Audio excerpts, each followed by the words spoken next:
सामने आ रहा पुलिस का डरावना रूप।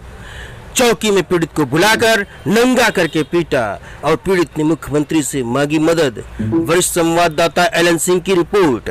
डिप्टी सीएम केशव प्रसाद मौर्य के गृह जनपद में पुलिस की गुंडई सिर चढ़कर बोल रही है। मामला आपको बता दें कि थानवा चरवा क्षेत्र के चौकी बरियावा का है, जहां चौकी इंचार्ज बरियावा अरुण कुमार मौर्य ने एक दलित सुरेश पासी को इस तरह से अर्धनग्न कर सिपाहियों से पिटवाया कि पीड़ित तक चलने को मोहताज हो गया है, लंगड़ा लंगड़ा करके चल रहा है। पीड़ित ने बताया वह मजदूरी करने चला गया था तो 18 जुलाई को पुलिस उसके घर गई और उसकी पत्नी से कहा कि तुम अपने पति को सुबह चौकी भेज देना। सुबह जब पीड़ित अपनी पत्नी और बच्चों के साथ चौकी गया तो दरोगा ने इंतजार करने के लिए बैठा दिया। लगभग 11 बजे पीड़ित का बेपच्ची जगतपाल चौकीदार आया और दरोगा से कहना फूसी करने के बाद बाहर निकल गया। चौकी इंचार्ज ने पीड़ित सुरेश पासी को बुलाया और विवाद का कारण पूछा। पीड़ित ने कहा कि मेरे घर के सामने जगतपाल कूड़ा फेंकता है और नाली का पानी बहता रहता है, लेकिन फिर भी नहीं बोलता हूँ। इतने में चौकी इंचार्ज ने उसे गाली देते हुए कई हाथ मारा और सिपाहियों से कहा इसको धर दबोचो और बंद कर दो। चौकी के दबंग सिपाही ऋषि अत्री और राधे श्याम उसे दूसरे कमरे में खींच कर ले जा रहे थे। तभी उसकी पत्नी और बच्चों ने रो रो करके उसका विरोध किया, लेकिन इस चौकी इंचार्ज के कान में चू नहीं रहेंगी। चौकी इंचार्ज ने उसको लतियाना जुतियाना और पिटियाने के पूरी तरह मनसा बना रखी थी। और हमारे संवाददाता के अनुसार पीड़ित ने बताया कि उसकी पत्नी को भी ऋषि ने मारा और पीटा और गाली और दिया और कमरे से धक्का मार के निकाल दिया और बाहर भगा दिया। सूरज को कमरे में बंद करके इतनी बुरी तरह से पिटाई किया कि वो चलने फिरने को मोहताज हो गया।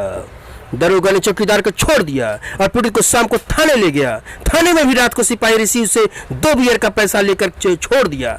दूसरे दिन चौकी इंचार्ज ने पीड़ित सूरज और चौकीदार को बुलाया।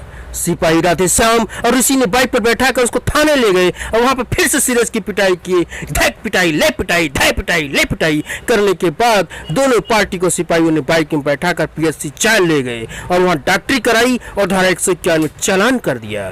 पीड़ित ने उच्च अधिकारियों और मुख्यमंत्री योगी को पत्र भेजकर न्याय की गुहार लगाई है।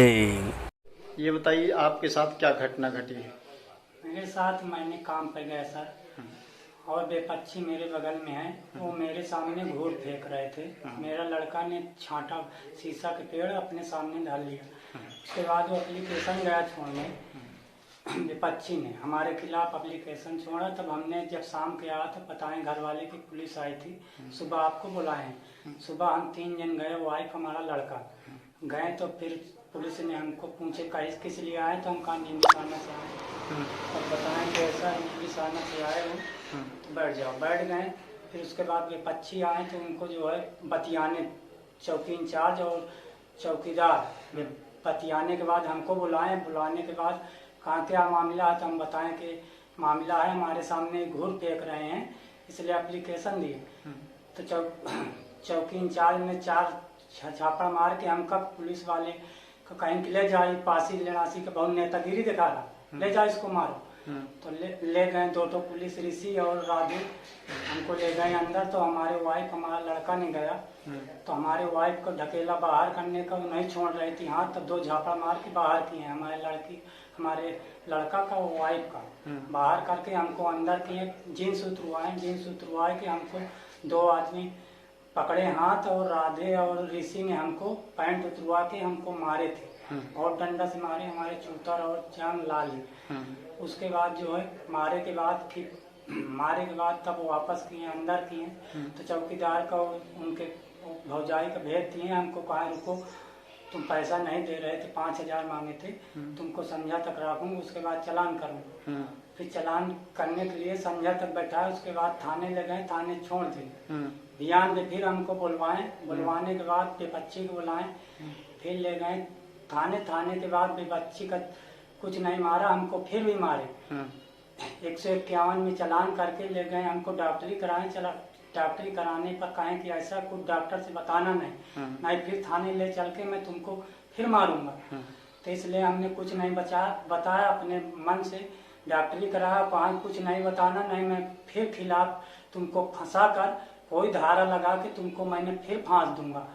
तो इसलिए हमको सर डर है, कोई भी धारा लगा सकते हैं। विपक्षी से कुछ लगवा के हमको फांसने का डर है। इसलिए मैं सर आपसे अनुरोध कर रहा हूँ, मेरे बचने का कोई उपाय बताया जाए। क्या